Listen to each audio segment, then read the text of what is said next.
Hey you guys, so today I'm going to be showing you guys iOS 7, and as you can see, I just now updated it.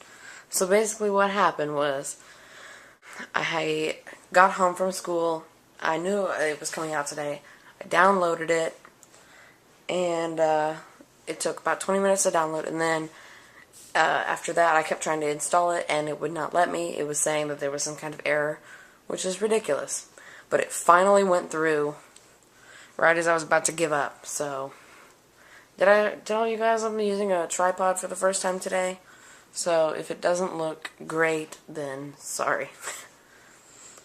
So yeah, basically you can see that it's still going. I just wanted to go ahead and show you guys so that you didn't think, because I know some certain things about iOS 7, but not everything. And this is on the iPad too, so there shouldn't be any like Siri or anything like that on here, so.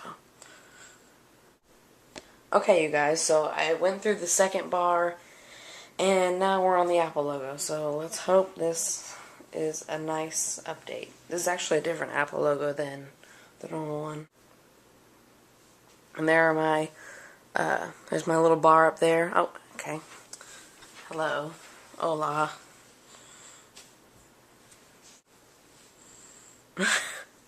Oh, there we go, okay. Update completed. Your iPad was updated successfully. There are just a few more steps to follow, then you're done. Yes. Okay.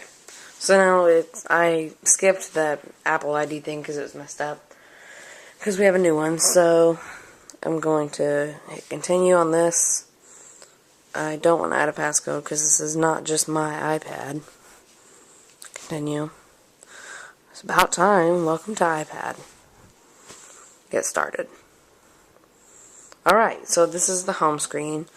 Spotlight has moved. Okay. And then, so now we're basically in. So there are a ton of apps. Let me see if I have Siri. I don't think I should. Yeah, no Siri. So let's double tap and get the multitasking. Okay, I don't care. Then there are a bunch of things, like settings. And those are all loaded. So settings looks really cool, actually. I like the switchers and everything. Not really much to show there. Now, did you see the animation? I like the animation a lot. So basically, yeah, you can see everything. I'll show you the messages now. Okay, so this is the messaging app.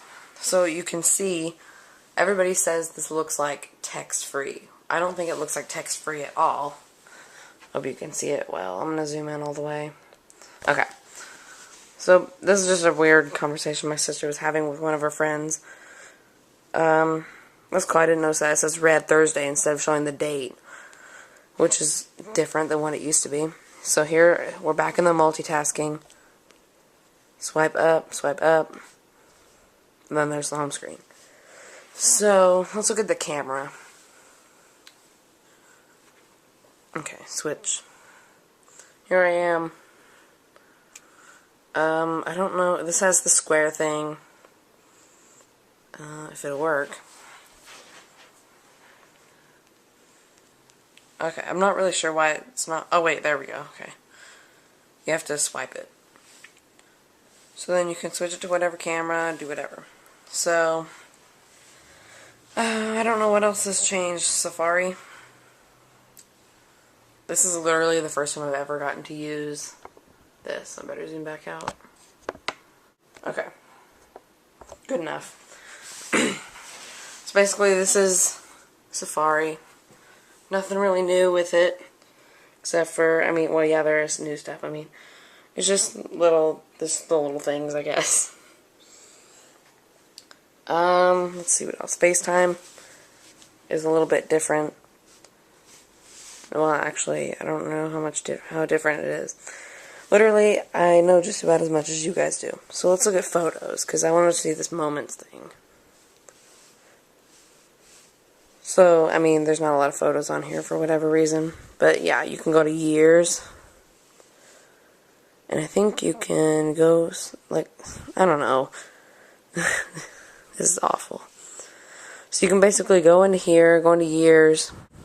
Yeah, we're not going to show that. That's going to be edited out. Let's look at the App Store. So, the App Store isn't really that different, actually. There's the search. Okay, so basically you can search for something like Angry Birds.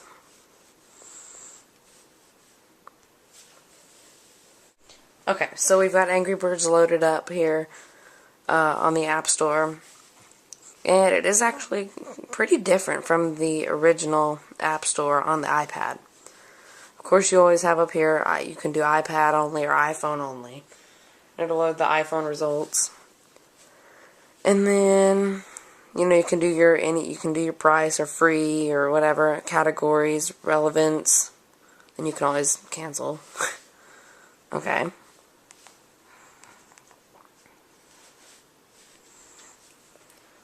So now we've got a really cool feature that I'm excited about, mainly just for one reason, but it's kind of pointless for my iPad, is this feature. It has all your little toggles here that you can access from anywhere. If I wanted to go into Safari, let Google load up, oh wait, I need to do something, it's all right there. So you have your music toggles, and then you have your volume control, you have airplane mode, Wi-Fi, Bluetooth, do not disturb, and then silent. Then you have your brightness control right here. Then you have timer, which pulls up the timer. Then you have camera, which will just pull up the camera. The main feature I like about that is the fact that you can, well, at least on the iPhone and the new iPod Touch 5th generation, is you have the ability, like you have a flashlight feature built in, which obviously my iPad doesn't have, but that's probably one of my favorite features. So basically, now we've got the newer notification center. It's kind of blurred out, like you can see your home screen in the background. You see the date, and then the weather in words, and then you have your calendar, and then you have your events for tomorrow. So Newsstand has actually had quite a big improvement since the last Newsstand, where, you know, it would just open a little folder type thing. Now it actually opens a thing. I mean, this is for those of you that like to read magazines and newspapers and such. So you have your store, which will, I think that will, yeah, that'll pretty much just take you to the App Store. As you can see, it says my Angry Birds search that from earlier. It'll pull up any newsstand stuff. I don't know if it's going to load. My internet's being weird today. But basically, you get the gist. So maps have actually had quite a big improvement. As you can see, I just pulled up some random area because I didn't want to show you guys my location. But basically, you can look at any area. And basically, you can just pull up Empire State Building. It'll take you to the Empire State Building, which is right there. Now, it'll pull up all these little blips for, like, I don't know what they all are. I guess just different stores and stuff. But here's the Empire State Building. You can zoom in on it. I'm in 3D mode, so you can actually see. I don't know if you can see it well on camera, but you can actually kind of 3D. You can see the Empire State Building. The 3D feature isn't that great, but it's kind of cool. I forget how to do a side view. But, yeah, there you go. That's just kind of a little fun feature. But, of course, you see, like, the red and the orange means that there's traffic there. It's backed up. Which you'll have that in any big city. You'll have all the red and orange and all that.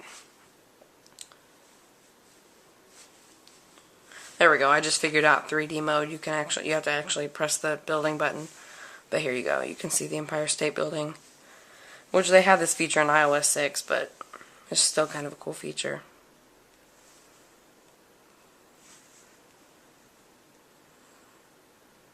I think this is actually a new feature.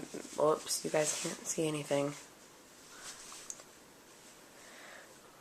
So this is actually a cool new feature. You can basically go down here and you can share a location through iMessage or SMS if you had an iPhone, Mail, Twitter, Facebook, whatever.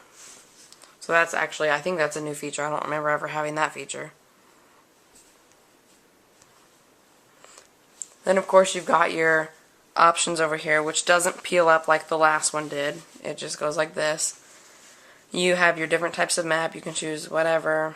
Hybrid, standard, satellite. I like hybrid personally. You can drop a pin, print map, report a problem, or hide traffic. It's from TomTom.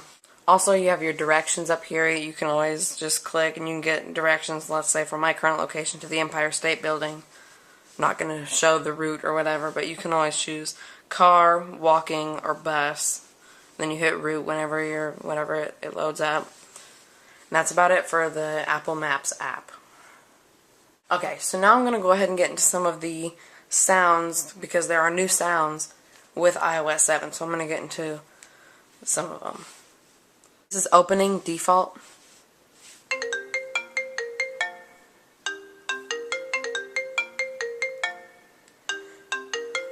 And this is Apex, I think is how you pronounce that.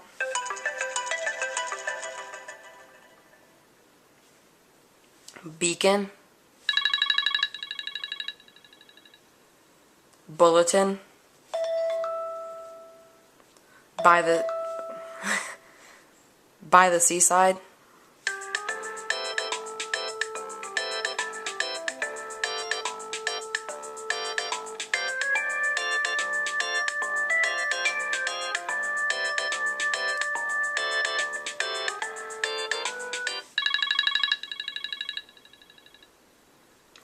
Bulletin.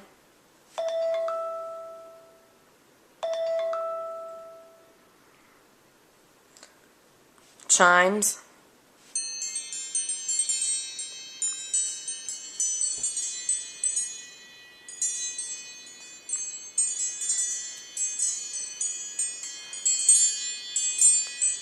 Circuit.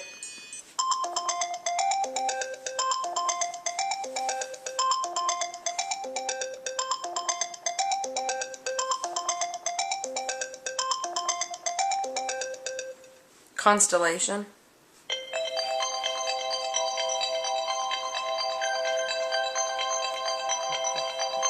Cosmic.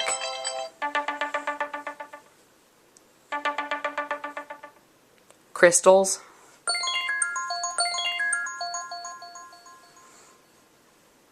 Hillside. Illuminate. Night owl.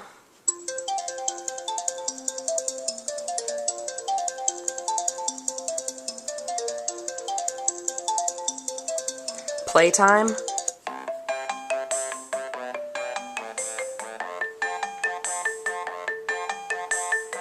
Presto. Radar. Radiate.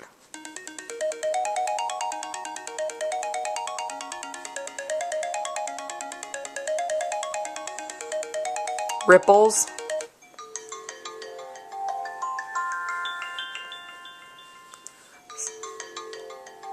Cincha.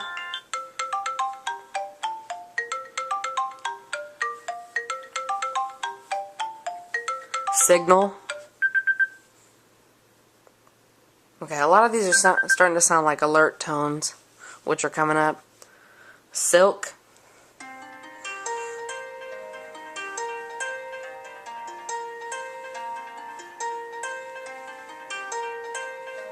Slow rise.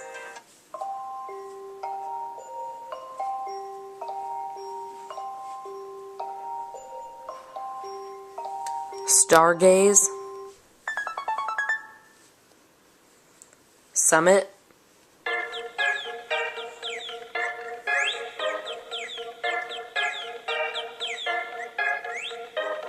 Twinkle.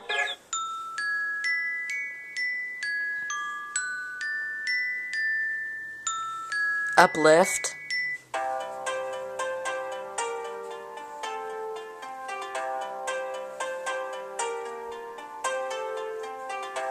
waves.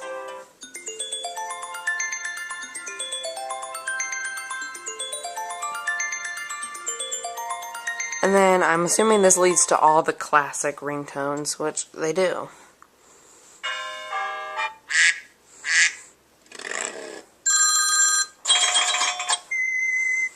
You get the gist. So that's all the... Oops, I don't want to choose that. Oh well. Okay. Now we're going to do the alert tones. Aurora. Bamboo. Chord. Circles. Complete. Hello. Input. Keys. Note. Popcorn. Pulse. And synth. And then like the other ringtones, you have all these originals. So you've got all those. So you might be thinking, where did my spotlight go? Because it's not over here anymore. It's not in any of these apps. Basically, they moved the spotlight search to the top of the screen. All you have to do is take one of your fingers and swipe down. And it pulls up your spotlight search and you can search anything. You can also edit what shows up in your spotlight search by going to the settings, going to general, and then going to spotlight search. Here you can choose whether you want contacts, applications, music, podcasts, videos, audiobooks, notes, events, mail, reminders, or messages. Or you can choose all of them like mine are. Now, I don't even use the spotlight search, but maybe you do, so maybe that'll help you. Okay, now we're going to talk about how to use the Reminders app. It actually took me a minute to figure it out myself. So basically what you do is you open up Reminders, and as you can probably see now that I zoomed in, you see a bunch of lines and it says Reminders. Basically, to add a reminder, you just want to tap here, and then your keyboard will pop up, as you can see. So you can type in something like, I don't know, just say, bring money to school. And then you click on it, and then it'll pop up, and it'll say, remind me on a day, priority, notes, and you can say, remind me today at 5:50. And done. So that now, when you pull down your notification center, a reminder will pop up that says, bring money to school. Simple as that. Now I want to show you guys the lock screen. So basically, this is my lock screen. Pretty basic, I know. But it shows your time and your date, like always. But look at this. You can also pull down your notification center, see what's going on, without even unlocking it. And you can also pull up your toggle bar. And it has all the same toggles that it had before. And basically that's it.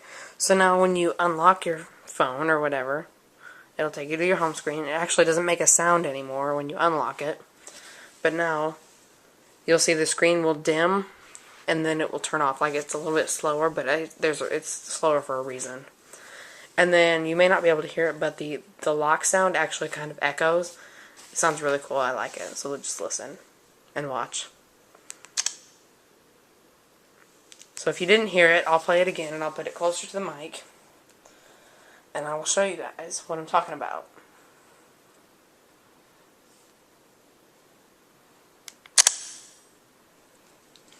So I don't know if you heard it, but it did make the noise. It echoes. I don't know. I'm a geek. It sounds kind of cool to me. So that will be the end of my video, and I will see you guys later. Bye.